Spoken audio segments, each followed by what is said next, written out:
जय श्री कृष्ण दोस्तों। आज हम जिस कथा के बारे में बात करने जा रहे हैं वह न सिर्फ एक कहानी है बल्कि हमारे जीवन के सबसे महत्वपूर्ण मूल्यों में से एक पितृपक्ष के महत्व को भी समझाती है। यह कथा मार्कंडेय पुराण में वर्णित है और यह हमें यह सिखाती है कि कैसे हमारे पूर्वज हमारे जीवन और हमारे भविष्य से जुड़े हुए हैं। हिंदू धर्म में पुरखों की पूजा बहुत अहम मानी जाती है। पितृपक्ष के दौरान लोग अपने पूर्वजों को याद करते हैं और उनकी याद में भोज कराते हैं। माना जाता है कि पितृपक्ष के आखिरी दिन पुरखे कौवे के वेश में खाना खाने आते हैं। इसलिए लोग घर के बाहर खेत खलिहानों में खाना रखते हैं ताकि कौवे आके खा सके। पूर्वजों की महिमा देवताओं से कम नहीं है। माना जाता है कि उनके आशीर्वाद से घर में सुख शांति बनी रहती है और मनोकामनाएं पूरी होती हैं। इस मौके पर सुनिए पुरखों के आशीर्वाद की एक अनोखी कहानी। रुचि प्रजापति की कथा।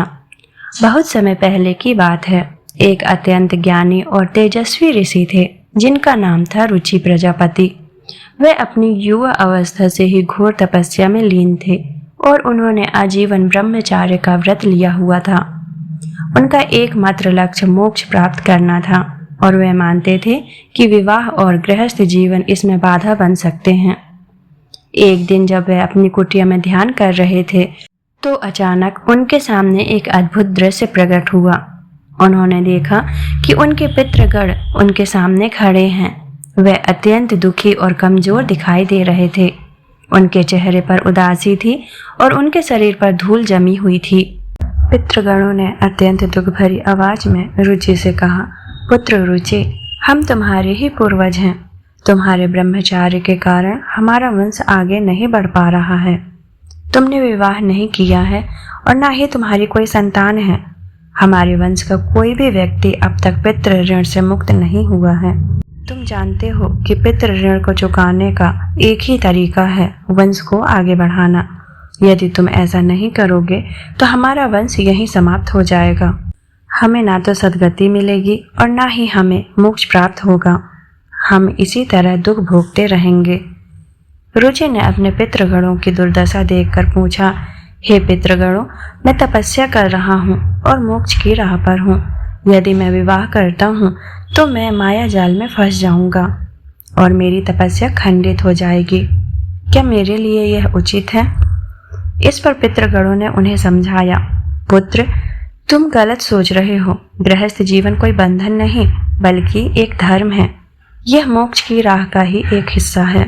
एक गृहस्थी अपनी जिम्मेदारियों को निभाते हुए धर्म, अर्थ, काम और मोक्ष चारों पुरुषार्थों को प्राप्त कर सकता है। विवाह करके तुम न केवल हमें सद्गति दोगे बल्कि तुम अपनी तपस्या को भी और अधिक मजबूत करोगे, क्योंकि गृहस्थ जीवन में रहते हुए धर्म का पालन करना ही सबसे बड़ी तपस्या है। पितृगणों की बातें सुनकर रुचि का हृदय पिघल गया। उन्हें एहसास हुआ कि उनका कर्तव्य केवल अपनी मुक्ति के लिए तपस्या करना नहीं बल्कि अपने पूर्वजों के ऋण को चुकाना भी है। उन्होंने अपने पितृगणों को वचन दिया कि वह उनकी आज्ञा का पालन करेंगे। ऋषि रुचि ने देवताओं की आराधना की और उनके आशीर्वाद से एक अत्यंत रूपवान और गुणवान स्त्री से विवाह किया। समय के साथ उन्हें एक पुत्र की प्राप्ति हुई जिसका नाम रुचि रखा गया। रुचि ने भी अपने पिता की तरह धर्म का पालन किया और अपने पूर्वजों को मोक्ष प्रदान किया। यह कथा हमें पितृपक्ष का गहरा महत्व समझाती है। यह कथा बताती है कि हम अपने पूर्वजों की ऋणी हैं। उन्होंने हमें यह जीवन दिया और हमें इस दुनिया में लाए। इस ऋण को चुकाने का एक तरीका है उनके प्रति सम्मान और कृतज्ञता व्यक्त करना। पितृपक्ष में हम तर्पण, श्राद्ध और दान करके यह ऋण चुकाते हैं। रुचि प्रजापति की कथा यह स्पष्ट करती है कि वंश का आगे बढ़ना कितना महत्वपूर्ण है। यह सिर्फ एक परिवार की परंपरा नहीं बल्कि पूर्वजों की सद्गति देने का एक साधन है। यह कथा बताती है कि गृहस्थ आश्रम तपस्या में बाधा नहीं है बल्कि यह स्वयं में एक तपस्या है। अपने कर्तव्यों को निभाते हुए धर्म का पालन करना ही सच्चा मोक्ष है। इस प्रकार रुचि प्रजापति की यह कहानी हमें यह संदेश देती है कि पितृपक्ष केवल एक रस्म नहीं बल्कि हमारे पूर्वजों के प्रति हमारे प्रेम, सम्मान और कर्तव्य का प्रतीक है। यह हमें यह भी याद दिलाता है कि हमारा वर्तमान हमारे अतीत से जुड़ा हुआ है और हम पर अपने पूर्वजों की विरासत को आगे बढ़ाने का दायित्व है।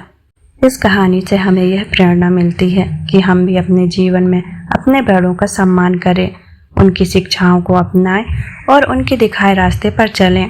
हमें उम्मीद है कि यह कहानी आपके लिए भी उतनी ही प्रेरणादायक रही होगी जितनी हमारे लिए है। अगर आपको यह वीडियो पसंद आई हो तो इसे लाइक करें और अपने प्रियजनों के साथ शेयर करें।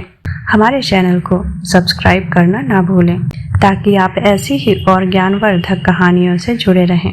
धन्यवाद।